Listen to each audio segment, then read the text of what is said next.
नाज़रीन, हमारा आज का टॉपिक है खामोशी, साइलेंस। यकीन माने, खामोशी सबसे बड़ा हथियार है। जब आप खामोश रहते हैं और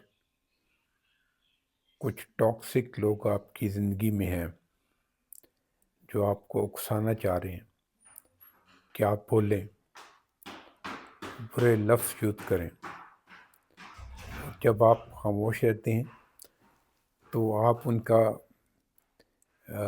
ये वार नाकाम कर देते हैं, क्योंकि जो आपके हासदीन हैं या जो टॉक्सिक लोग हैं, उनका आपको उकसाने का मकसद ही यही है कि वो आपको परेशान करके खुश होंगे। जब आप चीखेंगे, चिल्लाएंगे, तो वो इसको एंजॉय करेंगे।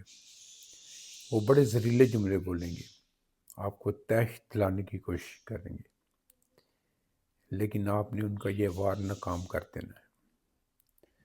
आपने खामोशी यूँ अख्तियार करनी है कि आपके नज़दीक उनकी कोई अहमियत ही नहीं है, उनकी बातों की भी अहमियत नहीं है।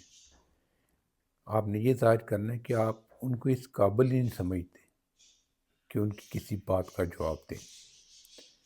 यकीन माने, वो खुद अपनी ज़ात में शर्मिंदा हो जाएंगे। तो ये एक बहुत बड़ा हथियार है, क्योंकि जब आप गुस्से में आते हैं और आप भी कोई उल्टा सुल्टा बोलेंगे, तो ये आपकी अपनी पर्सनैलिटी की वीकनेस शो करेगा। और आपने अक्सर देखो कि गुस्से में इंसान गलत बातें ही करता है, और आपने कोशिश करनी है कि अगले बंदे की सतह पे ना उतरें।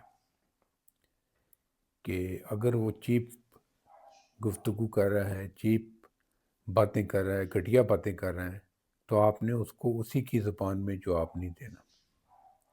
उसका बेहतरीन बदला यही है कि आप खामोश हो जाएं, और आपकी खामोशी ये शो करेगी कि उस बंदे की कोई अहमियत ही नहीं है आपकी ज़िंदगी में। वो बंदा खुद ही शर्मिंदा होकर चुप कर जाएगा। तो बेहतर तो ये होगा कि आप ऐसे टॉक्सिक लोगों को अपनी ज़िंदगी से निकाल ही दें। लेकिन बाज़ लोग होते हैं, आप उनसे चाहते हुए भी पीछा नहीं छुड़ा सकते, तो फिर आपको कंप्रोमाइज़ करना पड़ता है। तो उसका बेहतर हाल फिर खामोशी ही है, कि ज़रूरी नहीं कि अगर किसी